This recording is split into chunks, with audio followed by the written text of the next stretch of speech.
Assalamualaikum warahmatullahi wabarakatuh. Nama saya Regina Aprilianti Mahmuda dari kelas 10 IPS 1. Di sini saya akan menjelaskan tentang Kerajaan Kediri bagian 1 yaitu tentang letak dan sumber prasasti peninggalannya. Nama Kerajaan Kediri berasal dari kata kadri atau dalam bahasa Sanskerta yang artinya pohon mengkudu. Letak Kerajaan Kediri ini berada di Jawa Timur, tepatnya di sebelah selatan Sungai Berantas di Kota Daha. Asal-usul Kota Daha berasal dari Danapura yang artinya kota api. Wilayah ini sangat subur dan aliran sungainya dijadikan sebagai sarana transportasi. Wilayahnya pun semakin meluas setelah Jenggala dapat dikuasai sehingga Kerajaan Kediri merupakan kerajaan satu-satunya di Jawa Timur. Inilah beberapa bukti adanya sejarah tentang Kerajaan Kediri. Ditemukannya sumber-sumber prasasti peninggalannya, antara lain prasasti Turun Hyung Dua pada tahun 1044, prasasti Sirah Keting pada tahun 1104, prasasti Ngantang pada tahun 1145, prasasti Kamulan pada tahun 1194, prasasti Jaring pada tahun 1181, kronik Cina pada tahun 1178, situs Tondo Wongso pada tahun 2007, prasasti Banjaran dan Hantang pada tahun 1052, Candi Panetanan pada tahun 1200, Candi Gura dan Candi Tondo Wongso pada tahun 1957, Candi Tuban pada tahun 1967, prasasti Panumbangan pada tahun 1120, dan prasasti Talan pada tahun 1136. Konon, wilayah Kerajaan Kediri merupakan bagian dari Kerajaan Kahuripan. Hingga saat ini belum ada bukti pasti tentang awal berdirinya Kerajaan Kediri.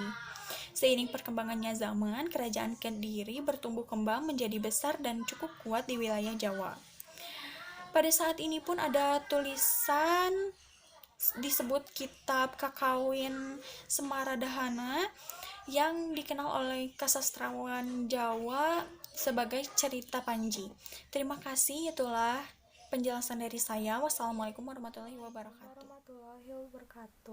Saya Rejanti Alpindi dari kelas IPS 1 mau menjawab ini soalnya membahas mengenai kehidupan politik yang isinya menjelaskan raja-raja yang memerintah di kerajaan mulai dari pendiri kerajaan dan raja yang mencapai puncak kejayaannya pada zamannya. Jawabannya, keadaan politik, pemerintah, dan keadaan masyarakat di Kediri ini dicatat dalam berita dari Cina, yaitu dalam kitab Ling Wai Taita yang ditulis oleh Chow Ku Fei pada tahun 1178, dan pada kitab Chu Fanci yang disusun oleh Chow Jukuna pada tahun 1225. Kitab itu melukis keadaan pemerintah tahan dan masyarakat zaman Kediri sesudah 58 tahun mengalami masa suram. Kerajaan Panjalu Kediri bangun lagi sekitar tahun 1116. Raja yang memerintah antara lain sebagai berikut. 1. Rakai Sirikan Sri Bameswara. Raja Bameswara pertama yaitu Sri Maharaja Rakai Sirikan Sri Bameswara Sakalahap Huwana Sarwawani Warya Wirya Prakarma Diatun Ganewa. 2. Raja Jayabaya pengganti Raja Bameswara yaitu Jayabaya yang bergelar Sri Maharaja Sri Mahaweswara Wasudu Wadana Watar Anindita Prakarma Gotughanetawanama Jaya Bahalayam Cana. 3. Raja Sarweswara pengganti Raja Jayabaya ialah Sri Maharaja Rakai Sirika Sri Sarweswara Janart Hanaswaratara Wijayagra Jasama Singhanandi War Auria Prakarma Digiatung Adewanama 4 Sri Aryeswara Raja Sarweswara kemudian digantikan oleh Sri Maharaja Rakaiino Sri Aryeswara Madhusudan Awatarajiham Ukha 5 Sri Gandra. Pada masa pemerintahan Sri Gandra dikenal jabatan Senapati Sarwajala Laksamana Laut. 6 Kameswara memerintah kerajaan Kediri tahun 1182 dan 1185. 7 Kertajaya. Sesudah Kameswara mangkat, raja yang memerintah Kediri yaitu Kerajaan Kertajaya atau Srengga. Assalamualaikum warahmatullahi wabarakatuh. Perkenalkan, nama saya Risa Rehana Salma. Kali ini saya akan menjelaskan tentang kehidupan Kerajaan Kediri dari mulai sosial, ekonomi, dan budayanya. Kehidupan sosial Kerajaan Kediri. Pada masa Kejayaan Kediri, perhatian raja terhadap rakyatnya bertambah besar. Hal ini dibuktikan dengan adanya kitab-kitab atau karangan-karangan yang mencerminkan kehidupan sosial masyarakat pada saat itu. Raja turut serta dalam memberikan perlindungan terhadap hak-hak rakyatnya. Berdasarkan kronik-kronik Cina, terdapat bahwa rakyat Kediri pada umumnya memiliki tempat tinggal yang baik. Hukuman yang ada yaitu hukuman denda dan mati khusus bagi perampok dan pencuri. Kalau sakit, rakyat tidak mencari obat tetapi cukup memuja dewa. Masyarakat pun pakaiannya cukup rapi.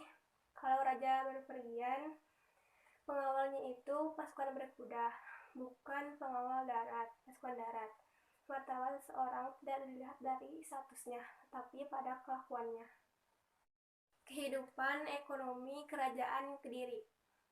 Masyarakat yang hidup di tempat pedalaman bermata pencaharian sebagai petani. Hasil pertanian di pedalaman sangat melimpah karena tanahnya yang subur. Hal ini memberikan kemakmuran bagi rakyatnya. Masyarakat yang berada di pesisir hidup dari perdagangan dan pelayaran. Hubungan antara tempat pedalaman dan pesisir berjalan cukup lancar. Sungai Berantas banyak digunakan untuk lintas perdagangan antara tempat pedalaman dan pesisir. Berdasarkan kronik-kronik Cina, kehidupan perekonomian dapat dikemukakan sebagai berikut. Rakyat hidup dari pertanian, peternakan, dan perdagangan. Kediri banyak menghasilkan beras, barang-barang dagangan yang laku di pasar itu, seperti emas, perak, dan kayu cendana. Kehidupan budaya Kerajaan Kediri. Kondisi masyarakat Kediri sudah teratur, penduduknya sudah menggunakan kain di bawah lutut, rambut diurai, serta rumahnya dibersihkan dan dalam keadaan rapi. Dalam perkawinan, keluarga pengantin perempuan mendapatkan mas kawin berupa emas. Orang-orang yang sakit memohon kesembuhan kepada Ilahi dan Buddha. Pada zaman Kediri, karya sastra berkembang pesat. Banyak karya sastra yang dihasilkan. Kitab Krisnayana karangan Empu Triguna, Kitab Samana Sarataka karangan Empu Managuna. Ada kalanya dongeng itu dijumpai dalam bentuk relief pada satu candi. Misalnya dongeng Krisnayana yang dijumpai pada relief Candi Jago bersama relief Partayajna dan Kunjarakarna. Terima kasih atas perhatiannya. Wassalamualaikum warahmatullahi wabarakatuh. Assalamualaikum warahmatullahi wabarakatuh. Perkenalkan, nama saya Rizkania Diani Putri, kelas 10 IPS 1. Di sini saya akan menjelaskan materi mengenai Kerajaan Kediri bagian yang keempat, yaitu mengenai runtuhnya Kerajaan Kediri. Runtuhnya Kerajaan Kediri ini terjadi karena pada pemerintahan Kertajaya terjadi pertentangan dengan kaum Brahmana. Kaum Brahmana tersebut menganggap bahwa Kertajaya telah melanggar agama dan memaksa menyembahnya sebagai dewa. Selanjutnya, kaum Brahmana ini meminta perlindungan kepada Ken Arok, Aku Tumapal. Dalam pertentangan tersebut memuncak menjadi pertempuran di desa Ganter pada tahun 1222 Masehi. Dalam pertempuran tersebut, Kertajaya berhasil dikalahkan oleh Ken Arok. Selanjutnya, setelah berhasil mengalahkan Kertanegara, kerajaan Kediri bangkit kembali di bawah pemerintahan Jayakatwang. Salah seorang pemimpin pasukan Singosari Raden Wijaya berhasil meloloskan diri ke Madura. Karena ia memiliki perilaku yang baik, Jayakatwang memperbolehkan Raden Wijaya untuk membuka hutan tarik sebagai daerah tempat tinggalnya. Pada tahun 1293 Masehi, tentara Mongol yang dikirim oleh Kaisar Kubilai Khan datang untuk membalas dendam terhadap Kertanegara.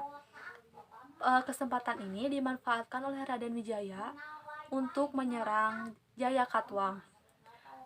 Ia bekerjasama dengan tentara Mongol dan pasukan Madura untuk menggempur kerajaan Kediri. Dalam perang tersebut, pasukan Jayakatwang mudah untuk dikalahkan. Setelah itu tidak ada lagi berita mengenai kerajaan Kediri.